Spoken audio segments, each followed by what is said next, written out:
So our speaker today is Godfrey Dube. He's an economist. He has a strong background in economic finance, but he has a strong passion for technology. As he is doing his presentation, he'll also be sharing his experiences, his journey, and how it has brought him here to be with us today.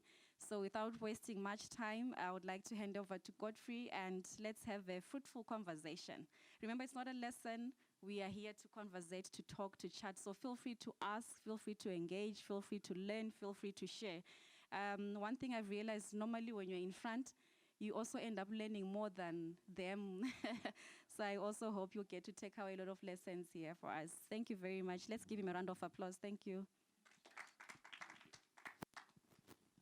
Okay, morning. It's just because the internet is a bit temperamental, I'm going to start the game first, like super quickly. So the whole idea behind this, before I just say stuff, is to try and understand what people know about NFTs and try and pitch these to kind of like the right appropriate level, so to speak. So we'll start off with like this simple game quickly. So I will start this. So you will have a series of questions, and you will get like options to press and literally on your phones. So just a series of 11 questions, right? And you have some questions you have about 30 seconds. Some questions you have 20 seconds to try and work out the answer. But feel free, obviously, to speak to the person next to you. So NFT stands for. So you press the color on your phone.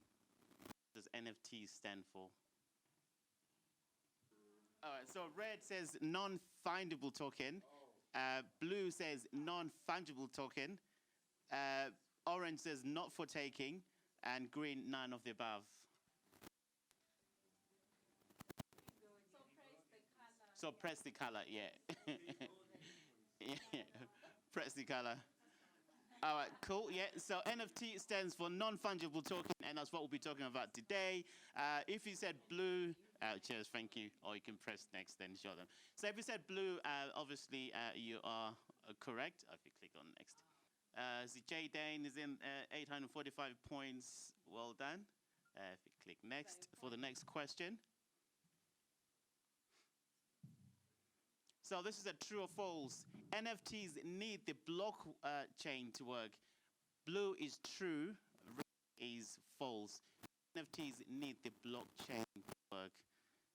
So NFTs need the blockchain. 1-0. Cool. Happy days, happy days. Next. Right, Jay Dane is still in the lead. Vice is following. Thanks. All right, question number 3. It's a true or false question as well. Oh, this might be hard. The artist people sold an NFT for 69 million. Blue is true, red is false. Artist called people sold an NFT, a digital NFT for 69 million. Do you think that's true or false? 5, 4, 2, 1.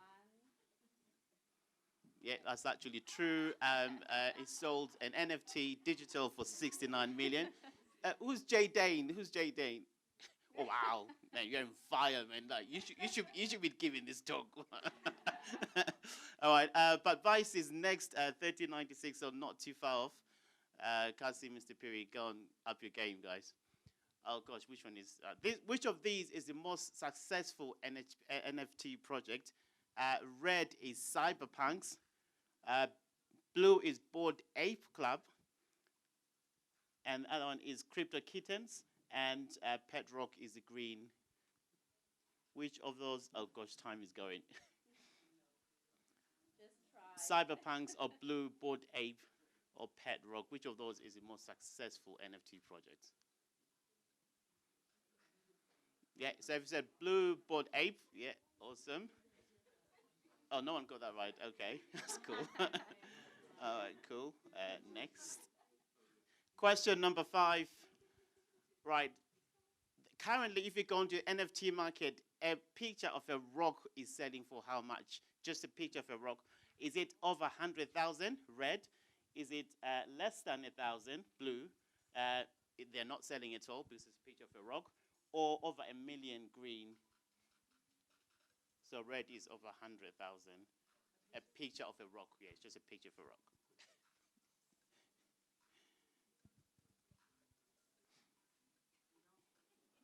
Yeah, if you said red, yeah, they're called pet rocks. They're selling for over $100,000. So if you said red, did anyone get that right? Oh, okay.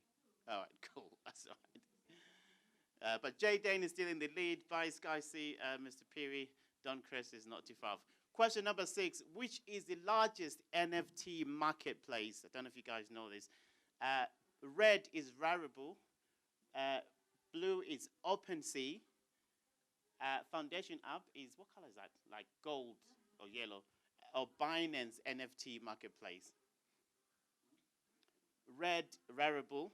Blue, OpenSea, which is the largest NFT marketplace where you guys can sell your NFTs as artists. Foundation is gold. Binance is green. Yeah, if you said OpenSea, yeah, cool, awesome. If you said OpenSea, one person got that right. OpenSea is the largest. Hopefully, you guys will be selling on OpenSea shortly. But Jaden is still on there. Vice, Don Chris, number 3. Cassie, Mr. Perry, yeah, awesome. This is a true or false question. Facebook's new name is Meta. True is blue, false is red. Facebook is called Meta. Obviously, there's more points for the fastest finger first than others. No, it's a network issue. No, no, yeah, no, right. All right, true is blue, red is false. Yeah, wow, everyone got that right. Awesome. So yeah, Facebook is Meta, which kind of shows you where this is going, NFTs and the metaverse. Just 3 more questions. Like, someone knock Jaden off the top spot, please. Like, oh gosh, this one is a bit hard. What logo does this represent?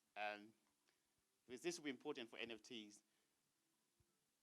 Is red Matic, blue ADA, gold Ethereum, and Kishu Inu is green. What logo is that? It might be guesswork for some people, but it's okay. Red is Matic, gold is Ethereum, and blue ADA, green is Kishu Inu. Cool. If you said Ethereum, yeah, cool. Awesome. Okay, 5 people got that right. Awesome, awesome. Jaden is still on there. The Bice is not too far off. A few points. Yeah, awesome. Right, I think we've got just 2 more questions. Question 9, 3 more questions. So it's a true or false. You need to be a technology wizard to do NFTs, like true or false.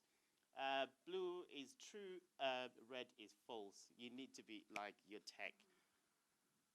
Yeah, if you said false, absolutely. Anyone can do NFTs, which is what we'll try and do today, so hopefully. And then 2 more questions. And again, a true or false question. A gas fee is the cost of selling an NFT. Is that true or false? Blue is true, red is false. So when you sell NFTs on the internet, you need gas fees. Is that true or false? Yeah, gas fees.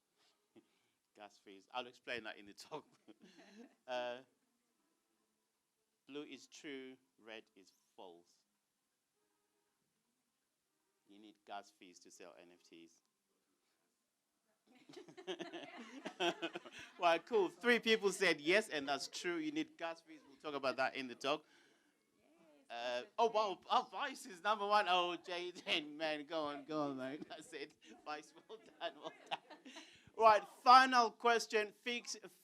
Fastest finger first for most points. And the final question is true or false? NFTs are a scam. Right, and blue is true and red is false. NFTs are a scam. Okay, I'm pretty like, yeah, it's false. I mean, there are some that I know is great, but cool. Jaden number 3. That's someone knocked Jaden off. I'm sorry. Duncrest number 2. Who's Duncrest? Oh wow, mashallah. And Bryce number 1. Oh, wow. Awesome. All right. Oh, wow. Amazing. Thank you. Cool. Right. Okay. So, as Silankos said, this is just a conversation. So I'm hoping that you guys will stop me at any point, ask questions, and let's have conversations. Because I'm in a room full of artists, I'll do things differently, right? Because I know you guys like do things differently, which is like super awesome. can I start off by thanking people rather than leaving it at the end? I'm going to thank, first of all, where is Unonhlanhla? Nonhlanhla is the first person. I literally came to the gallery a few months ago, so 2 months ago. I was going around seeing all the amazing artwork that you guys have. Met Nonhlanhla. She was very open and she showed me her work, and we ended up having lunch, and I found out about all the amazing things that she does, but also that the gallery does. And she's one that literally made this happen in terms of giving me contacts and connections and ideas. So thank you, Nonhlanhla. I really appreciate that. But she also put me in touch with someone who was really quite open-minded, someone who I found is really quite passionate about her artist, because she would send me messages. I'm like, oh, you're based in Saudi Arabia. Is that where they do human trafficking and stuff? I'm like, no, it's not at all. So Siankosi, the gallery director, someone who's been really quite open-minded in just like making this happen today. Thank you so much for your support, and hopefully this is the beginning of like amazing things to come. So thanks ever so much.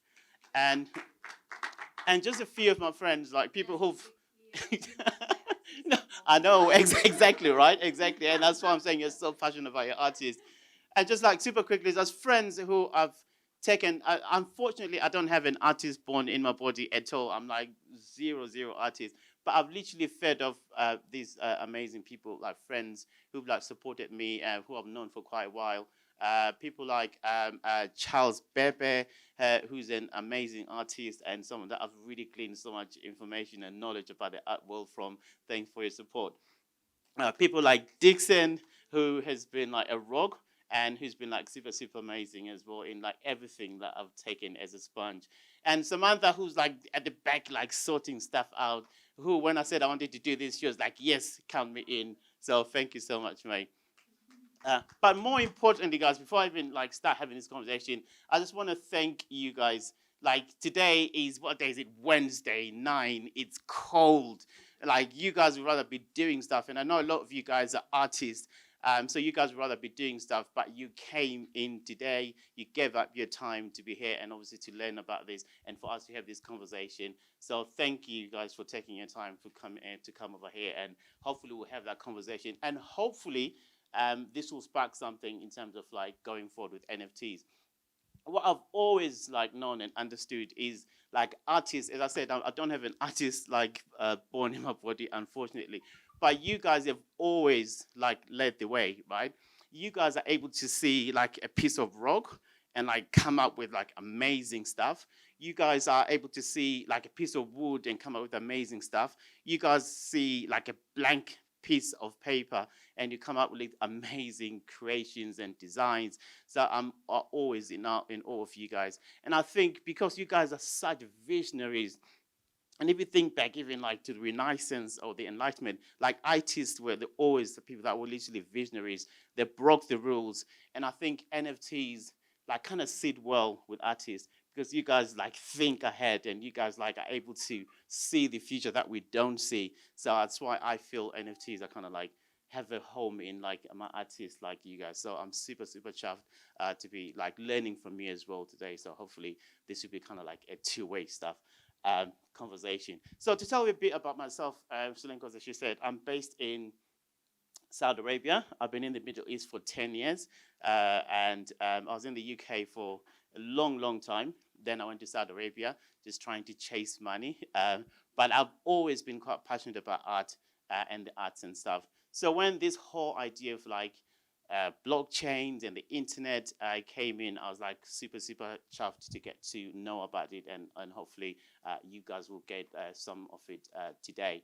So let me probably start off with a story. Like 1992, I was speaking to someone, a good friend of mine, I won't mention her name. I was like, 1992, like the internet, 1992. She was like, I was 2 years old, 1992. I was like, oh my God, I'm old, man. I'm old. I'm super old. But guys, think 1992 when the internet came in. So the internet came in, I think 1992, it was like 2 years old. The internet was about 2 years old. Like it was like a novel thing. People were like, this is crazy. This is a scam. Like how does this even work? But if you think back then, the people who jumped on the internet 1992, 1993, all the way to 1995, 97, are the people who actually made it. So the internet has been like a life changer, a game changer. And I can't even begin to imagine what life would be like without the internet. So in my book, NFTs are kind of like the game changer for what the internet was. So if you think back to the internet of the 1992s, where's my pen here? So we had kind of like what I like to think, or what people call Web 1. So we had Web 1, like 1992. So the internet, you couldn't even do stuff. You could go in and like see stuff and read. It was like static pages most of the time, and you couldn't really do much. So it was just like one way, and it was owned by these big, big corporations.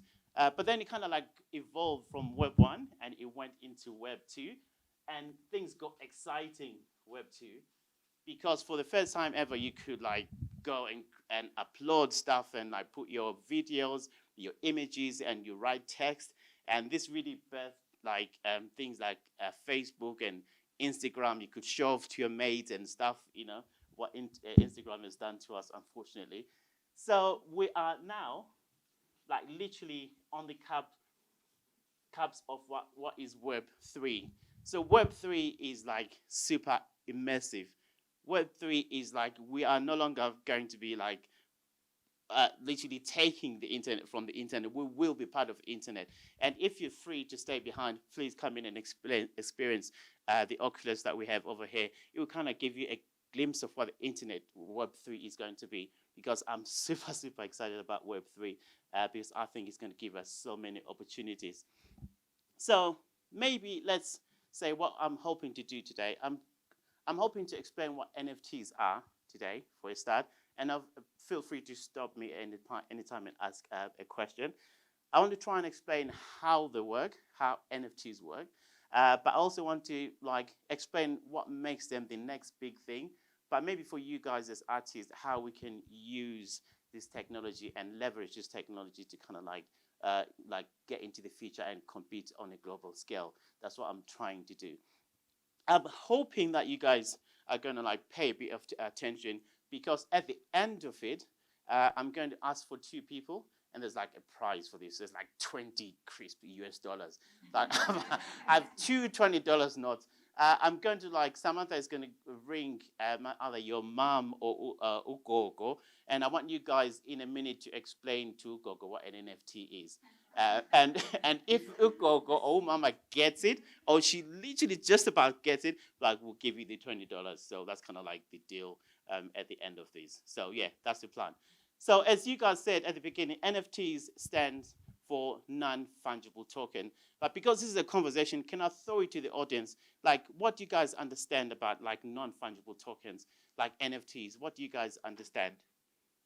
Let me try the people that literally were on top of the Kahoot. That you guys will get picked on. Right.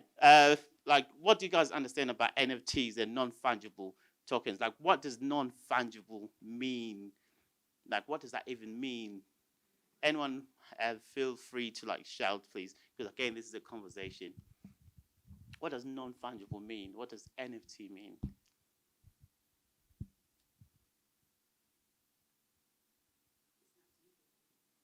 It's not tangible. Okay, that could be an idea. Absolutely, it's not tangible. Okay, we are literally. Yeah, it could be, but yeah, that's half of it. I wonder also exchangeability. Oh, cool. Absolutely. So what do you mean by changeability? It cannot be exchanged.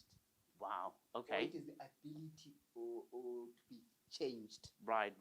Oh, wow. Fantastic. That's awesome. So like the term fungible means that you can swap things for like. So if I gave you like $20 and said, hey, what's your name? Sorry. Akasi. Lovely name. Like so Akasi, like, hey, here's $20. And I said later, oh, can I have my $20 back, Akasi? You could literally swap and give me another $20. I will still like, yeah, it's $20. I will take it. So money is fungible, because like if you give me 20, you can give me 2 tens. Like it will still be $20, right? So it's fungible, like I can exchange it for like. But something that is non-fungible means that if I give you that thing, like you can't swap it with something else. It has to be like that exact thing. So non-fungible token means that if you guys create a piece of work, piece of art, that is the only piece out there. There is no other copy. So non-fungible token, it means it cannot be like exchanged, it cannot be replaced. It's literally just that one copy. Does that make sense? And again, feel free to shout and ask questions at all. So an NFT could be one of many things. So NFT could be a piece of artwork. So it could be art. And NFTs can be anything at all. So NFTs can be art. So NFTs can be a piece of artwork. It could be, what else can it be? It could be, yeah, it could be a picture of a rock, absolutely. Yeah, it could be a picture of a rock, absolutely. It can be music. NFTs can be music. NFTs, and this is misconception that NFTs are something digital. They don't have to be digital. An NFT could be a physical thing, but then it could be represented on the internet in a digital manner, right? So NFT could be anything physical as well. So it could be physical, and we'll talk about how this will be useful in the future, but obviously we need it to be represented on the internet, So NFTs could be absolutely anything. So for you guys who are artists, you create a piece of artwork, you put it on the internet, then that becomes the only copy, and it becomes an NFT, literally a one of one. So if you think about non-fungible token, you're talking about a one of a one piece that's on the internet, right? But this is where it gets super, super exciting, because NFTs live on something called the blockchain. So NFTs live on something called the blockchain. And again, I'm trying to avoid making this, as Selenko said, into a lesson. But who has an idea what a blockchain is? Blockchain. Or maybe, let me kind of give you guys a question. This is kind of like a random question. So in the movie, The Matrix, there's a guy called Neo. So Neo, the Matrix, he works for a software company, right? So Neo works for a software company, right? Does anyone know what the name of the software company that Neo works for in the Matrix? I know it's a random question, right? It's a crazy random question. Okay, so because no one knows what Neo works for, can I ask you guys to find out where Neo works, please? So you guys have like this piece of paper, right? You've got like names on it. I'm going to ask you guys to stand up, unfortunately. So you've got different names. Can I ask you to walk around the room and compare? One of those is a company that Neo works for. So can I ask you guys to try and work out, based on the names that you have, where Neo works? So if you feel free to get up.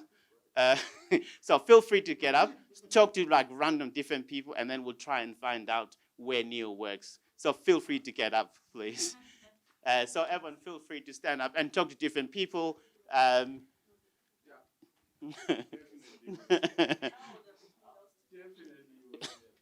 So feel free to stand up and speak to different people, right?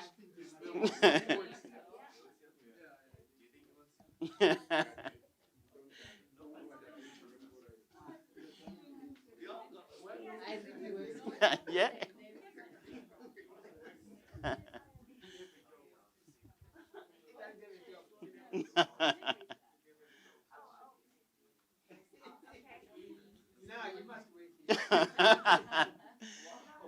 We also have different companies. There's different companies as well. So could I just say, last 20 seconds, we've got different companies, but I want one unified answer from someone, please, like to tell us. So in 20 seconds.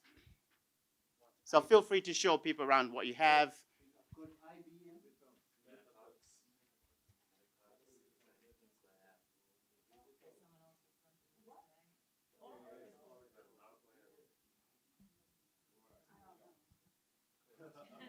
All right, 10 seconds. All right, I'm going to ask like a brother at the end to give us a final answer in 10 seconds. 10 seconds. In 5, 4, 3, 2. Oh, is it confused? All right, okay, that's okay. All right, cool. All right, so, okay, so Neo, you might have seen the film or you might not have seen the film. But where do you guys think NEO works, and why do you think NEO works in that company? Where do you guys think NEO works? Hmm? Yeah. Metacortex? Yeah.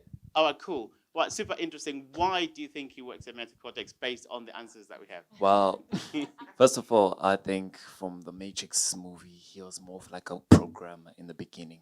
Okay. So him working at Metacortex was for him to be like more of to develop the programming via the internet and everything. Right. So yeah, with him also being a programmer, he gets to like decipher and to understand the whole internet and thing. Okay. And which at the end of the day brings him into a lot of trouble, because at the end of the day when he works for Metacortex, he was basically working for Mr. Anderson. That's Mr. Smith. Right. So there's always that one student who's like so knowledgeable Yeah. than the teacher. Right. Okay. But based on that, your answer is like top level. Thanks, my brother. But based on the information that we have here, would you still say Metacortex?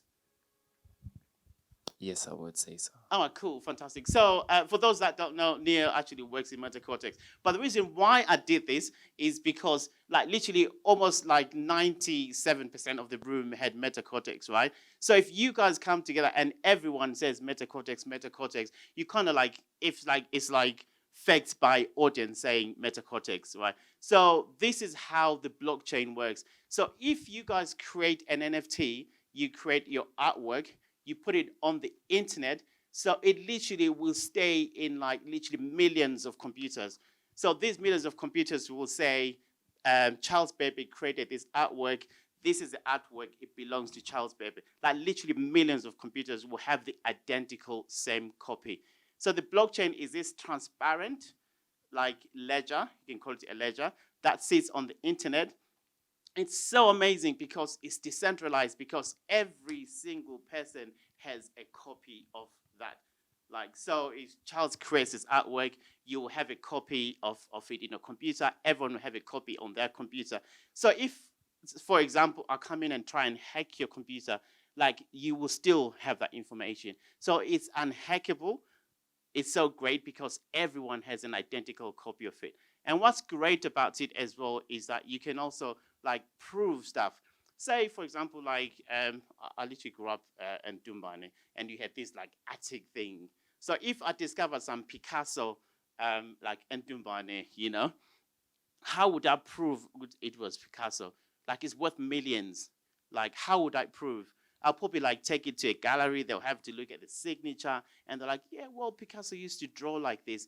But then the great thing about NFTs is it's on the internet. Like everyone has an identical copy. So if I find a piece of work, I can go on the internet and check, like, oh, okay, Charles created this and on this date, and maybe he sold it to so-and-so, and he sold it to so-and-so. Does that make sense? And again, feel free to ask questions.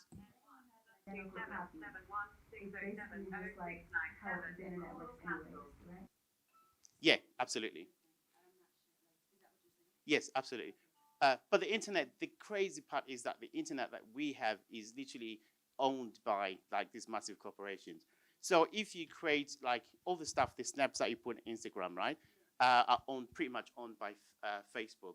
So at any point, like Facebook can alter that information if they wanted to, or they can take it out of circulation. So you can like get shut down, or like, what do they call it? Cancelled. You can get cancelled by Facebook, and then that image that you posted like night out no longer exists. But the great thing about this is everyone has an identical copy. So do you have to have your like a app or something? Like how does everyone have their own identical copy? Like how do they put it out there for everyone to have their own? Oh, fantastic, awesome. So you go onto this other website that I'll come to in a second, where you literally create a piece of artwork, you put it on the website. This website puts it on the blockchain.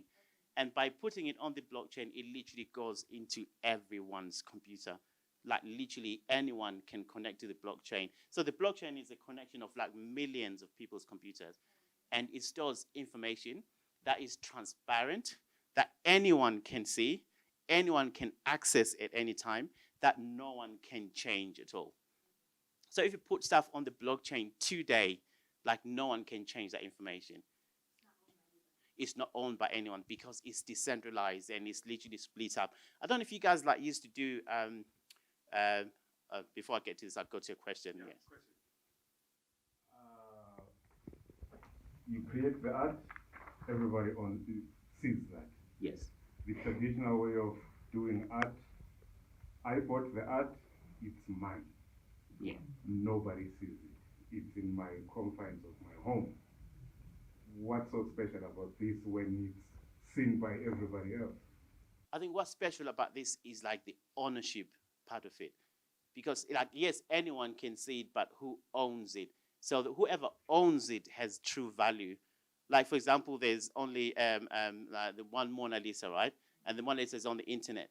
Like, I could go on the internet and right-click a copy of the Mona Lisa and print it out and frame it on my wall. It's fine if I want to own that like copy of, but then there's no value in that. I can't sell that as a true Mona Lisa, right? So the only people who can sell the Mona Lisa are people who have the actual copy of the Mona Lisa. So if you create a digital NFT, you put it on the internet, on the blockchain, like anyone can pretty much right-click and copy that. But what they can't do is sell it on, because you actually own. So when you create it on the blockchain, you get private keys to say you are the owner of it. So if I come in and buy it off you, then you transfer those private keys over to me. Yeah, then it belongs to me. And it's written on the blockchain that Charles Bebe used to own this. He sold it to so-and-so. It went to so-and-so. And it's all on the blockchain. No one can change it. It's transparent. It's on millions of computers, which is like the most amazing thing because it's fraud proof. Like it's unhackable because it's on millions like of computers, if that makes sense. But it doesn't like discount the value. You're bringing familiarity to the whole thing, and I'm saying that's it. You know, so as long as something is not seen, there's value to it. I think for me, I'll probably disagree with that. I think what makes it valuable for me is scarcity. As long as there's like one of that thing, then there's value of it. I mean, just like if you can go up into the Mona Lisa, there's like millions, like not millions, like thousands of people who queue like from morning till, and they see it, and it's still valuable because yes, you'll see it, and it's a tiny, the Mona Lisa is so disappointing, right? It's so tiny, but there's still value in it because of who owns it. So the ownership and the scarcity, because really if you think about the Mona Lisa, it's just, there's nothing spectacular about the Mona Lisa, right? There's like, and you guys being artists, I'm sure you can like hook me up with the Mona Lisa like within an hour, right? yeah. But then there's no value in that. Isn't that bullshitting? Eh? What, you mean the Mona Lisa? I mean, making a copy? I'm just trying to be a bit abstract. Yeah, Yeah, please do, yeah. I'm trying to put across. I get you. Yeah. Go on. What you're saying. Thank you. The more bullshit I give you, the more value you put to it. Oh, go on, say, would you rephrase that? Sorry, yeah.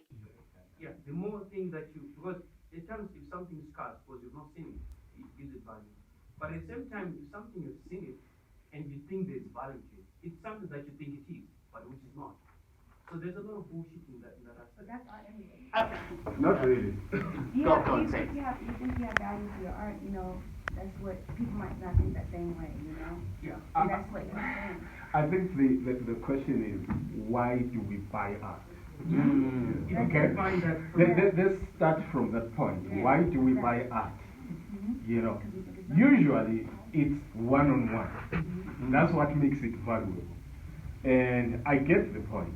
But then now, it's now seen by everyone. I don't know if I still find it valuable. You understand? From perception. Because now it's everyone. No, but it's seen by everyone and it's owned by one. Yeah, but the idea with some of the rare pieces, it's never seen. You have never seen what I have. So are you saying value comes Then- from never being seen? Then what's the point? Yeah. No, it's you own that. I don't know how to explain. Somebody help me here. Who is an artist? Even please. How do I? It's the value is that you don't see it.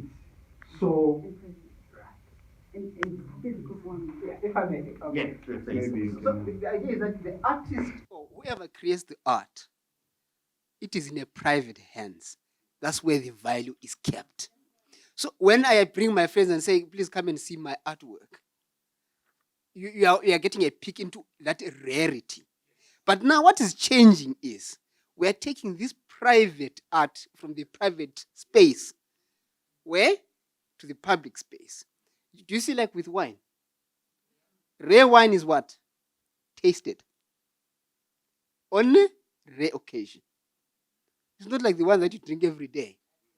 That's the same thing. But now we're saying the new value under what I understand Godfrey is talking about is really you who owns that one thing. Your value is that you own it. Yeah, but what the argument is It actually must be the only one seeing it. No, but it's pointless. But everyone Why else do I does. buy a Rolls Royce and drive it in my yard? No. No. Yeah. But so you see, do you see that the thing that we're arguing here is our art is rare, seen by me. That's where the value is. But now, if it's going to be seen by the public, the only issue of value is that I own it. Yeah. That's where the change is. So value is in terms of perception. I mean, I definitely, and I think someone said that, and you said that. Like, I think art in general, like, if you think about the soup, like, painting, value is perception. Like, you've seen the Picasso or Rembrandt or whatever it is, value is perception. But, like, scarcity is what gives value. And for the first time now, like, if Nonhlanhla does a piece of work and she puts it on the blockchain, we know it was done by Nonhlanhla on this date. It belongs to her. It's on the blockchain. We can't change that. So if someone were to come in and try and copy, like, and again, like, there's, what do you got artists say? Artists don't steal the borrow, right? I don't know what they're saying.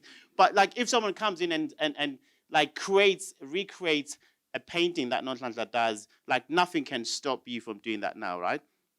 But now on the blockchain, we have this was done by Nonhlanhla on this day. So you can actually go in and say, this is like my work, like I've got it on the blockchain. So the whole idea behind this is ownership. And ownership is so, like, valuable. Like, anyone who comes in, I've never had the fortune of going like a Makaya and stuff, but you know how, like, land titles and them, like, kind of like change hands and, you know, there's no ownership, right?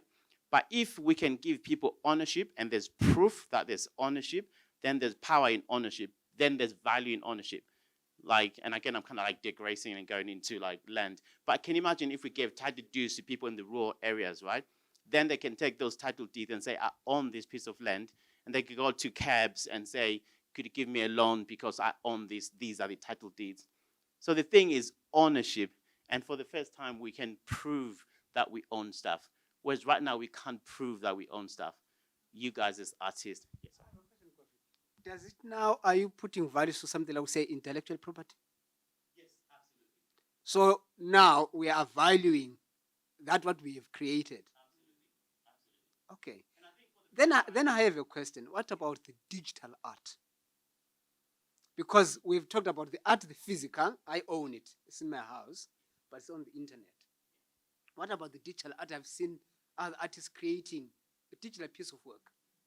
That is in the digital space, not in the physical space. Oh, and NFTs are really, yeah.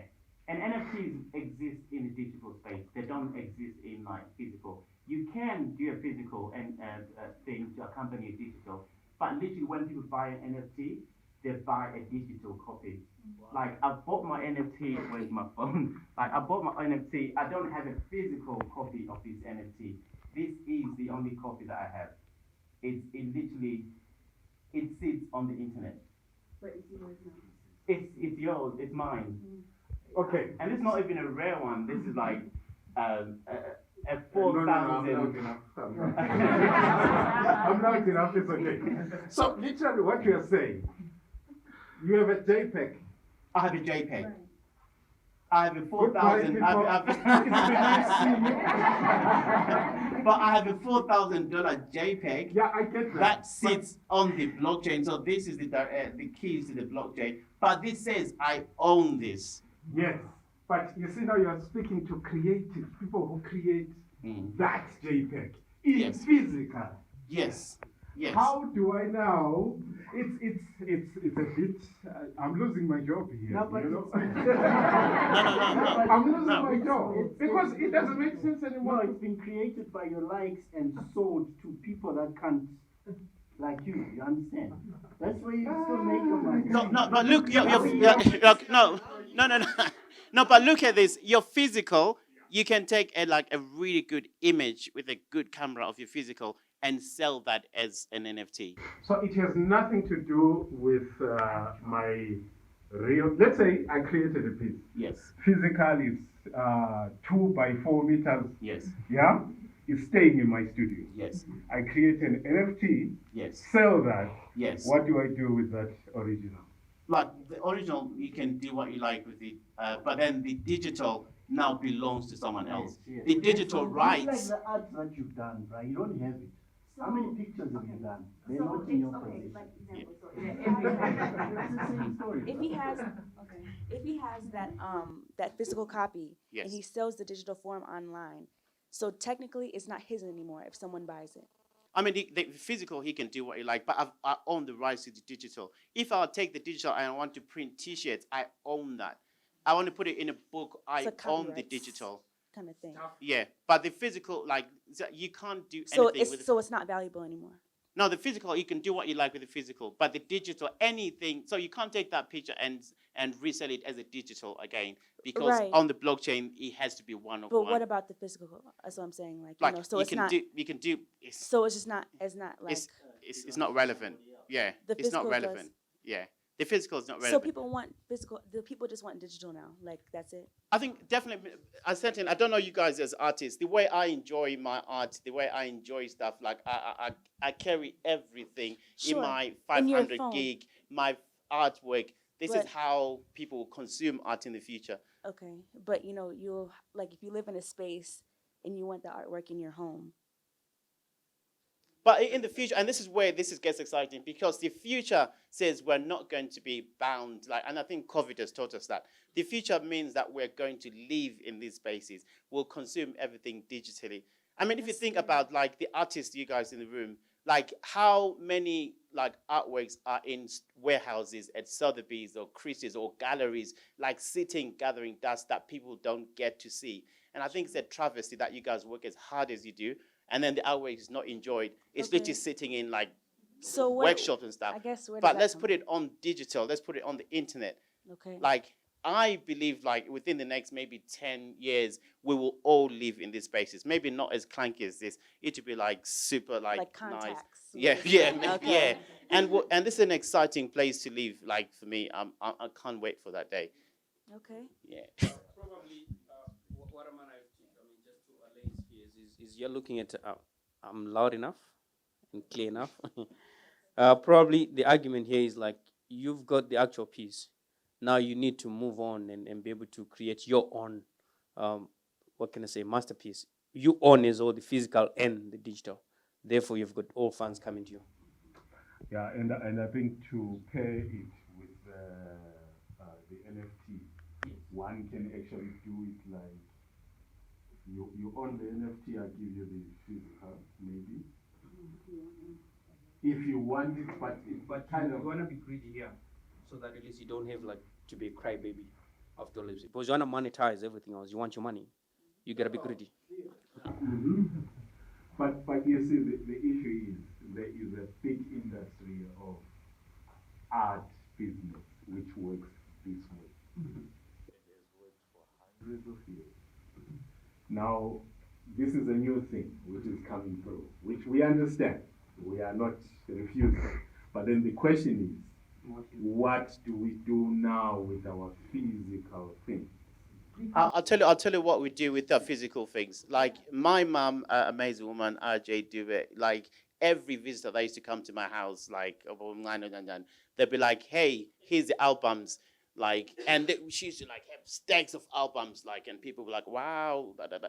But no one has albums anymore. What's happened to those physical copies? Like all those physical copies, I can carry like 1,000, like 10,000 photos here, and like maybe 1,150 in my other logged like app, you know. But then that's how we're consuming stuff. And art is going from like this, like my album, to like, let's go digital. And in a few years' time, everything will be digital. And it's so much easier. Like music used to be records and stuff and CDs. It's now MP3s. So the future is moving forward. Maybe as artists, we need to think about how we can move forward in terms of like getting into this brave new world where it's not just about physical copies the whole time. With the sculptures, people that do like, sculptures, they have to take pictures of that, but it's like a physical thing that you kind of interact with in person. How can you, so if they're looking at it through that thing, that's basically what it's going to be. Absolutely. And if you have that thing, literally, you can walk around the sculpture, you can get the sensation and feel like, please stay behind, anyone stay behind. You get the sensation of what this feels like. Sometimes I put this in an hour, I forget that I'm like in the real world. I'm like, I wish I could stay in this world. Like the sensations are the same. Okay. Like if I push you off a tall building on this, you will feel those sensations. You will feel. I promise you. I promise you. You will. Okay. You will. And that's where the future is going. But then again, for me, this is power for the artist. Like we are introducing art to a new audience, people who've never like experienced art. I hope I'm not being racist when I say art used to be like white guys who come in and literally buy art and consume art. So which is why I was super excited when like Nontless like gave me the time and day. She was explaining. I'm like, wow, I'm not like some white dude, but she was giving me the time of day. So we are giving art to this like new audience, people who have money to buy art. But these young guys who have money, who've made that money somehow, maybe on the internet, are not interested in like having like loads of artwork on the buildings. Because these guys are never in one place that is like for ages of time. These guys go from Barcelona to Athens and Ibiza and Joburg and, so they want to carry their art with them. They want to show off their art and to their friends and like, this is what I own. So this is a value. What's going to be physical left? What's going to be like physically left, I guess? Houses? I have, and I'll confess, like I've literally, there's like a metaverse thing that I'll show you later if you stay. I've actually bought virtual land on a place called the Central Land. I bought virtual land. I took out a loan. I don't have money. I took out a loan. I bought a 10,000 piece of plot, of virtual plot, and my idea is to build like stuff on this. And so we are going to live in this virtual. So how are we going to live? We're not digital. We're physical people. You know what I mean? Yeah. So how do we do this? I guess I get with the music and all that. Selling that. But I'm just kind of thinking like, if you're going to keep this in a virtual land, whatever this is, like, what is the physical going to be looking like at this point? But the future is great because it is so kind to the environment. I don't need to like create all this copy. I don't need to create stuff like this. Everything is going to be digital. Sit on chairs and buy some chairs, furniture. Like I can stay in my house and enjoy and I get the same sensations anyway. Whether I'm looking at a physical copy or a digital copy, I get the same sensation. So this is where I feel, and certainly where I hope the world is going in terms of like, let's all exist on this digital space. And I think it'd be super exciting. We're going to be like Sims. Like, like Sims, yeah. All right, okay, cool. And again, feel free to shout. I've not got too long to finish, guys. And again, so my key thing, the benefits for me for NFTs are new audience. Like you guys as artists will be able to like reach out to a new audience of people who've never consumed art before, or people who felt art was like stuffy, old people's like stuff. There will be literally your customers. And already, like, OpenSea is selling billions of artwork every month, digital artwork. I'm literally talking about billions every single month that OpenSea is selling. But we also have this proof of ownership as well. You create this piece of artwork. We know it's you. You created it. It's on the blockchain. No one can tamper it. No one can take it out. It's like, it's there. There's proof of ownership. You did that, which is like super amazing. But what I think is a game changer is like if you guys sell a piece of artwork for $1,000 and suddenly 5 years later, it has more value. I can sell it for $1 million, you get nothing. Like you literally get zero, no royalties.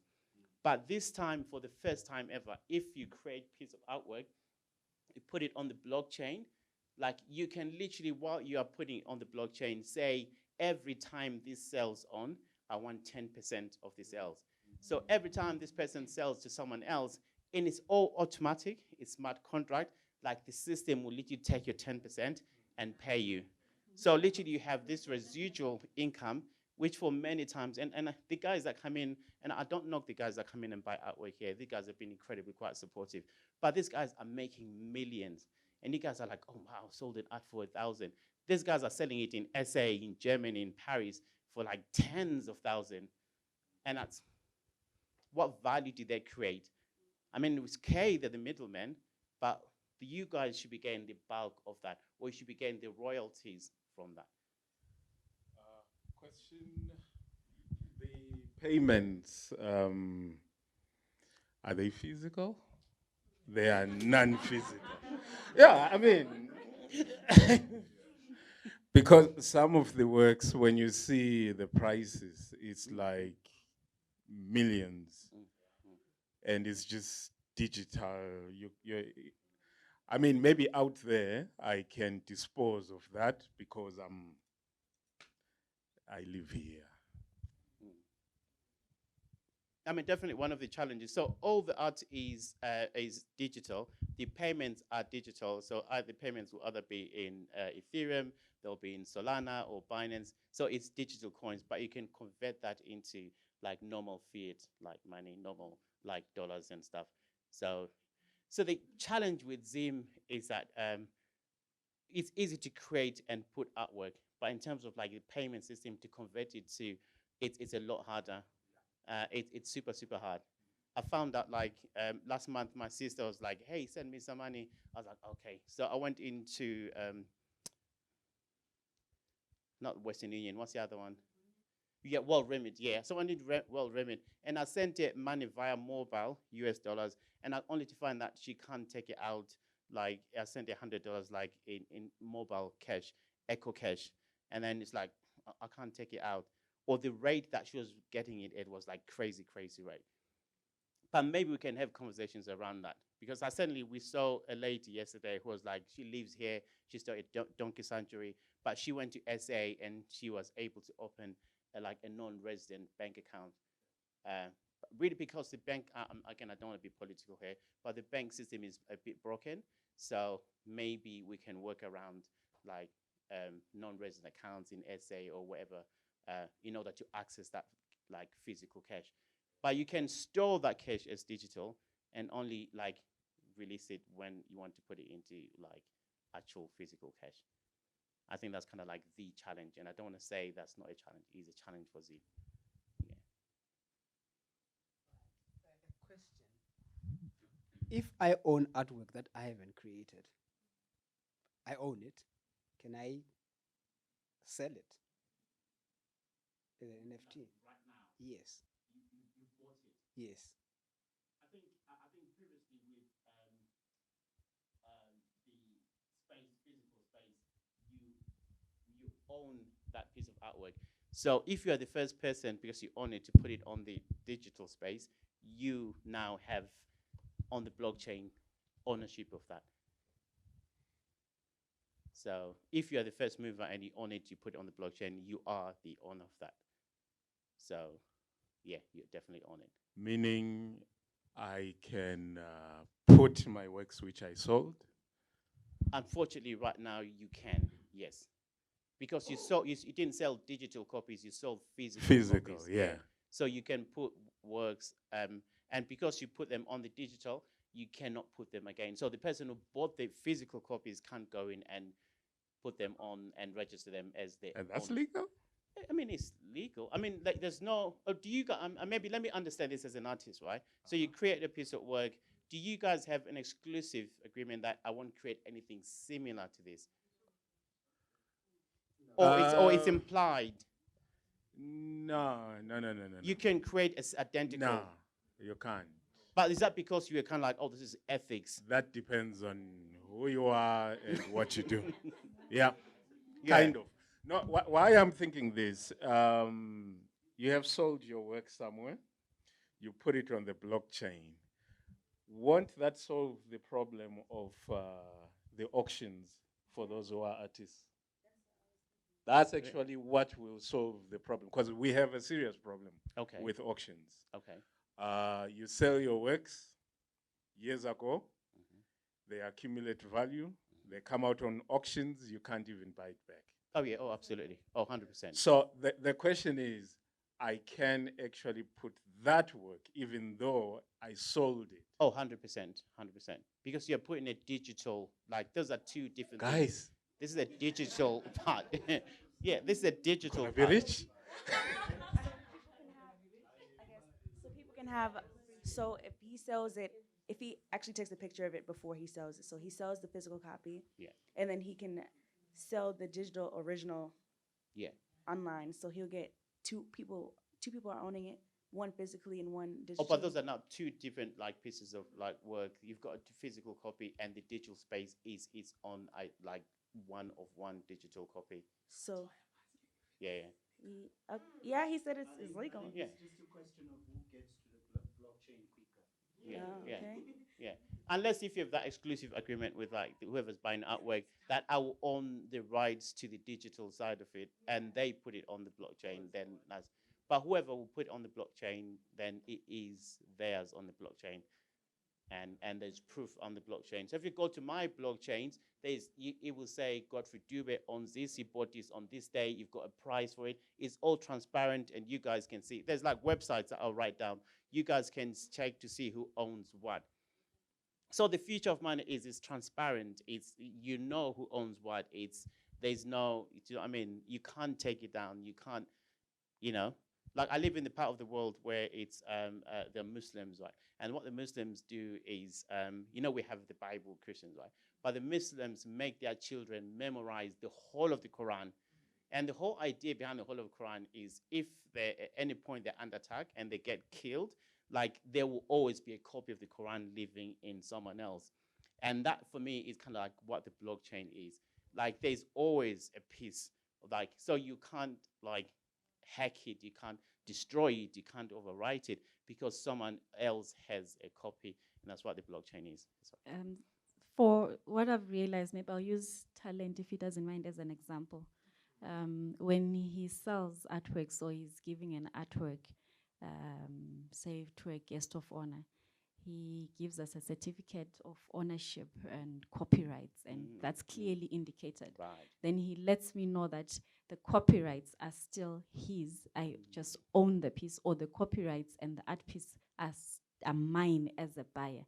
So perhaps maybe that's what, as we have this conversation, we also need to be clear about as artists, when we're selling our physical artworks, are we selling also with the copyrights? Right. And what paperwork is accompanying that artwork that you're selling, so that we are able to protect me as the buyer, so that I can do whatever I want to do. And we're also able to protect you also as the seller for the artwork. So that agreement, I think initially in the sale should be very, very clear from onset, so that who determines who owns the copyrights and to what extent and all that. That then informs your occupation of the NFTs. That's what I think. And the music industry has wised up this like ages ago, because music industry copyright is a big thing, right? In the music industry. That's why these guys have always had royalties, and like if you play a song on radio, you have to pay back for the create. And I think it's high time we change the narrative about artists. Like you guys spend ages slaving away, and I've seen you guys work extra hard. And to say, okay, like, how do I get ownership of the future proceeds of this? Because like, we can't keep creating work every time we need to go and buy bread, Like, we need to change that narrative. Yeah, just to add on the reality of what's going on currently as in the art world. There are layers to it. There's the auction system, which has nothing to do with the artists. I mean, we can break records on auctions, but there's nothing you are getting. And I think this is a game changer in the side of if I'm able to put my work in the blockchain, it's just, there is still the agreement of sale. I'm not yet sure with the right to put the work I have sold already into the system, how that would work. But as you are explaining, you are saying it's a digital side of things, because we all have copies of those works digitally. Absolutely. But that's something which is really settling at the end of the day, because it's really sad sometimes these works, you sell them, let's say for 20K, and then they go on auctions for 200s of thousands. Wow. And you have zero from that transaction. So this is a game changer. Oh, absolutely. And maybe, Kim, I'm not sure this is too strong a word. Can we say our African artists have been exploited for a very long time? Or is that too strong? Definitely. Definitely. Yeah, definitely. Cool. I think literally just a few more minutes before I finish, and then maybe we'll literally go on the metaverse. So really, I think for me, there's opportunities for all of us to try and grab this opportunity to literally try and spread the word, but also to try and put our artwork on the internet. There are examples right now of stuff of artists that are making it. I don't know if you guys know Letabo Huma. Letabo. She's based in SA. She's a young artist, and her art is just art. But she's like doing amazing things on the NFT space. She sold like thousands. I think she sold about 350,000 a few months ago. But she's on. If you go onto the Sotheby's metaverse, like she's on there. She's making amazing stuff. But these are all other examples of like stuff that you can do with metaverse. With the NFT space.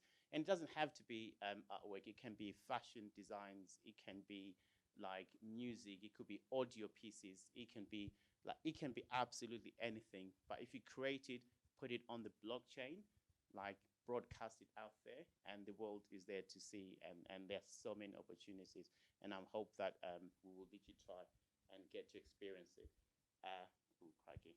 And then just lastly, and I was just talking about the metaverse, like. And again, feel free. I invite you to stay and try and experience the metaverse. Like, this is the future. This is how we'll experience art, enjoy art, consume art. And it's just like a game changer in how the world. I'm excited about the metaverse. I'm super excited.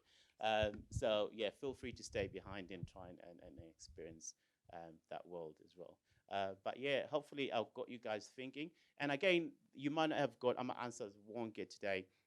But what I'm hoping is this will literally spur you on to go and try and find out stuff about the NFTs and read a bit about it a bit more, watch YouTube videos. There's amazing content on YouTube, like people who like talk about this in greater detail, or how the blockchain works and how this is going to be a game changer for artists in the future.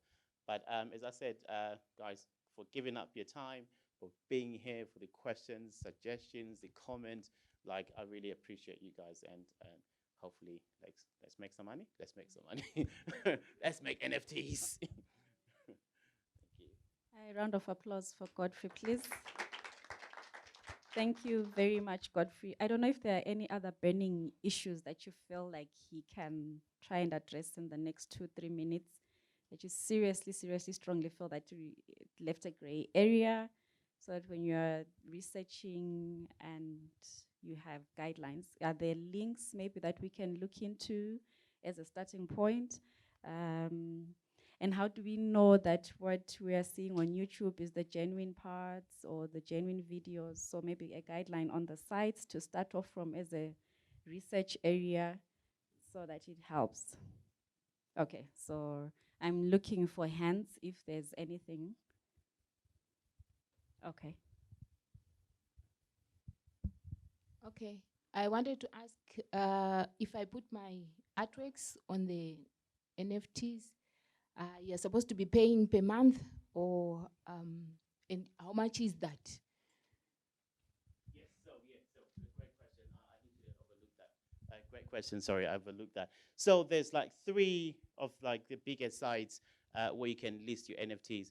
So listing NFT is like super cool. It's free, well, free to a certain extent. But then to get on the blockchain, so all of those guys that own the millions of computers have to verify that, yeah, this is like true, we'll put it on the blockchain. They have to verify that, right? So you have to pay something called a gas fee to list. And that's literally them putting it on the blockchain. Yeah. So that's the gas fee that I was talking about in the thing. So this gas fee can vary. Sometimes it can be like super expensive depending on how many computers are there at that particular time. But sometimes it can be cheap as well. But like on average, gas fees are probably between $25 to, I'm saying averages yet, to maybe $60 on average. But there are other, for example, Binance NFT or FTX are like super cheap. You're talking about $10. But this is the biggest. It uses something called Ethereum, which is like probably like the second to Bitcoin in terms of like validations and stuff. But because it is the biggest, you do have to pay this just to list your NFT, just for the one time. So you list it, you pay that fee, and then you can sell it either through auction or you can sell it through, you know, like a fixed price on OpenSea. But you have to pay the gas fee so that you get listed on the blockchain. But all these others are quite cheap. So $10, like FTX, I think they've got specials like $5 to list. But this is like the biggest one in terms of like sales as well. So per item. Per item, you can do a collection, but the problem with that so you can do a collection, but the problem with the collection is every part of the collection has to be listed separately on the blockchain. So you're probably looking at 25. The collection is 25 times 10, unfortunately. So yeah. How do I make the payment? How do I make the payment? Right. Yeah. So the payment has like by bank card. So you will need to have a bank card, and then there's a few apps. One of them is called MetaMask.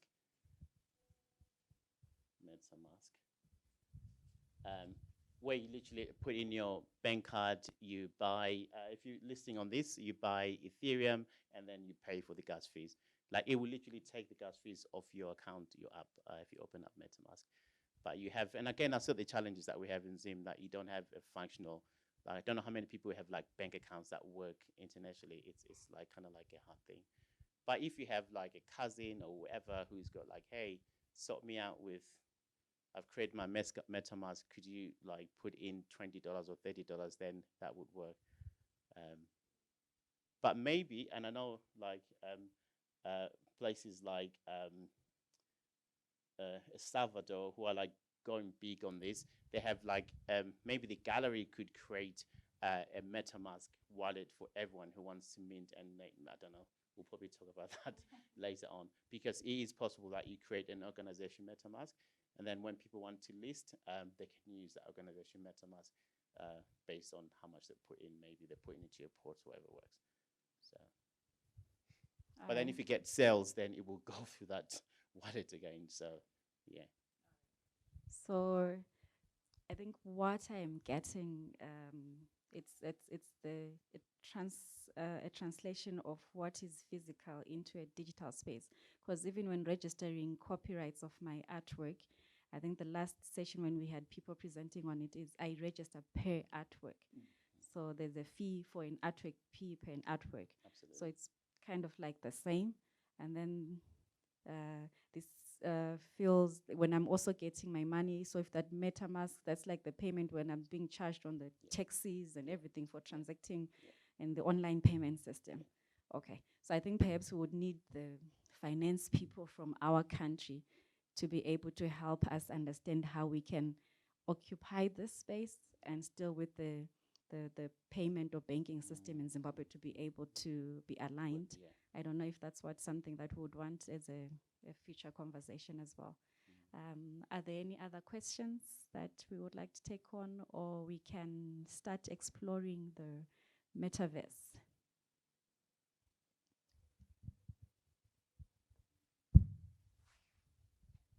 Does anyone want to call their mom or granny? Oh, yeah. Thank you. Thank you, Sam. Right, anyone we've got like $20, like to call mom or go and explain like super quickly what the metaverse, what NFTs are, and if she gets it somehow, then yeah, we've got the phone ready. We've got like money. Who wants to call Umama? Yeah, happy days. Or do you mind coming up to the front? We'll put it on loudspeaker. Sorry.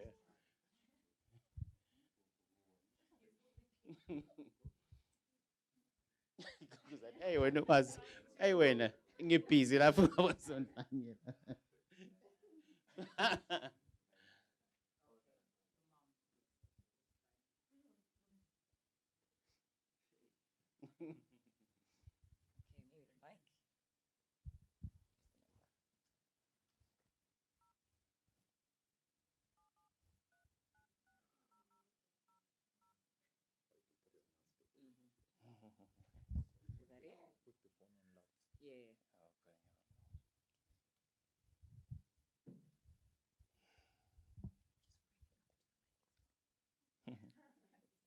It's already on loud, apparently. Here we go. Hello, Ma. How are you? I'm okay, thanks. Good, thanks. And you? I'm going to explain to you what a non-fungible token is to you. Okay. All right. Non-fungible tokens, these are data. This is like information and data that's literally stored in blockchains, also which is known as a ledger, which is like a see-through ledger, which if you just put it online, right, you can just get entered on the computer. So I think. Also, I would define a blockchain as how can I define it as more of like a ledger where you can just literally enter information there. But well, that's what I think it is. Okay. All right, I hope you understood. Yes, I do understand. It's something to do with like financial security, something of that sort. And I understand what you're saying. All right, thank you, Ma. No, Oh, nice. Does anyone else want to try? One more person, guys. Call mama, go auntie, you know. One more person. That's not your mom. No, that's the mom. That's the mom. No, we've got $20, guys. One more. Yeah, mommy, we in Kono. One more person, Can guys. explain in Debele or Shona. That's not your mama. Your mom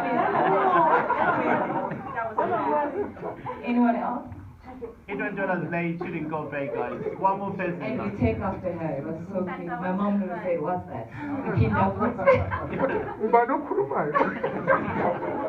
Anyone else wants to try? Like, guys, we can't take this $20 back. Just one more person. Come on, we just want you guys to vote. Try Uko for at least. Like a real one. Yeah, like a real one. Like a real one where I am convinced. Yeah.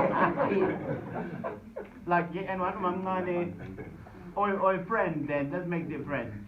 Yeah. Oh, thanks, so. Thank you.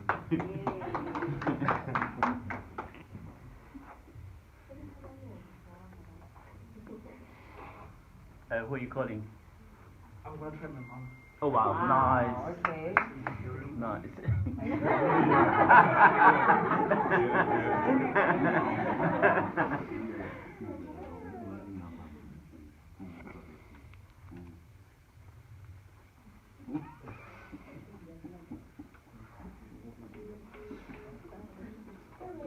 Networking.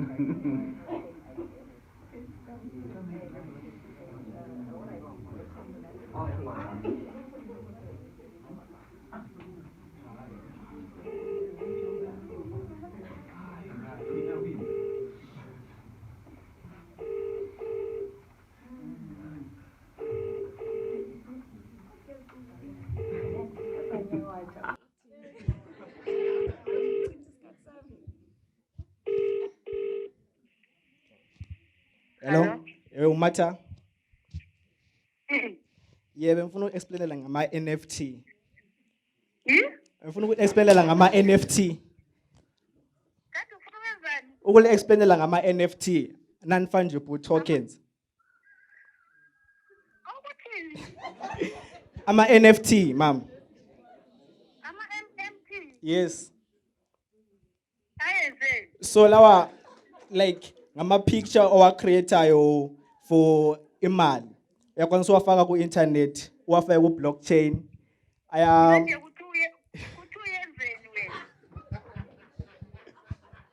No, ngifuna uku-explainela nje ukuthi kuhamba njani into yangikhona. Hayi, uyafaka ku-internet, ku-blockchain, umuntu ekwanisa ukuyithenga for a price, maybe $100.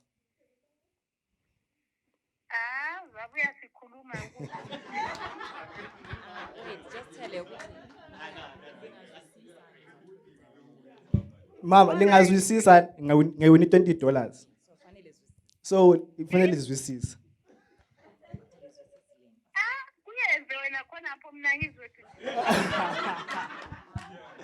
But lizwile yini? Lizwile kodwa yini? Mama.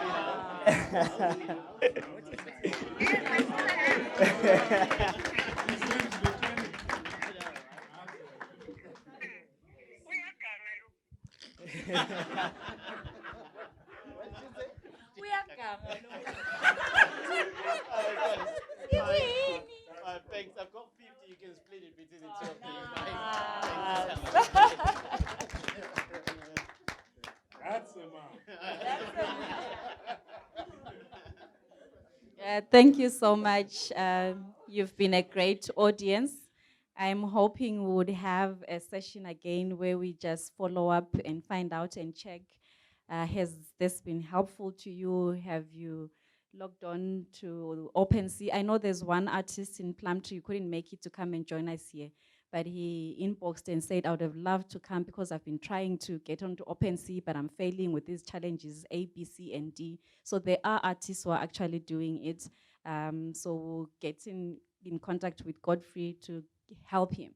So let's take up the digital spaces. Let's create our physical market, our digital market, and monetize our business and make the most out of it. So at this point, I would have refreshments after this. So maybe some of you can be having refreshments while some of you so that at least we keep it going. Otherwise, thank you very much. Have a good day, and we'll see you in the next event. Thank you very much.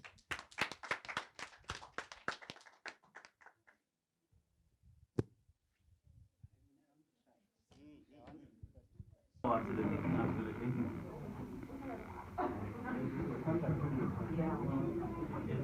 Sorry? Oh, yes, 100%. 100%. I forgot to put the button.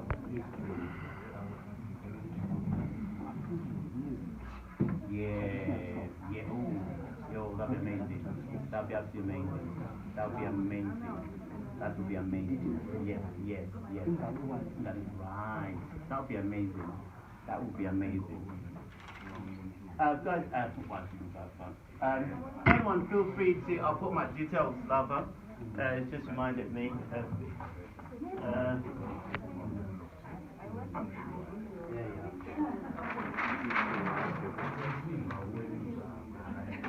like that.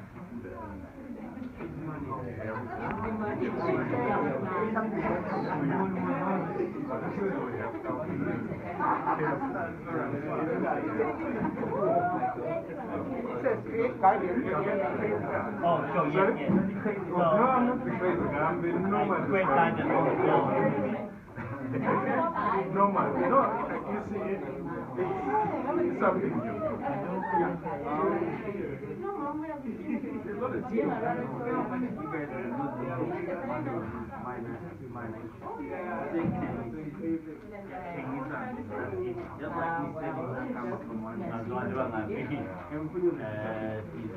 No, but it gets more difficult maybe out of the country when they make auction. It's really painful.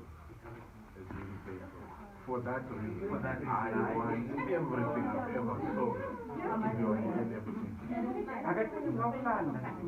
But I guess you have to ask Vanabo because I know I have no. Guys, feel free, there's my details, feel free to get in touch at any point if you've got any questions. Also, you got a more creative I mean,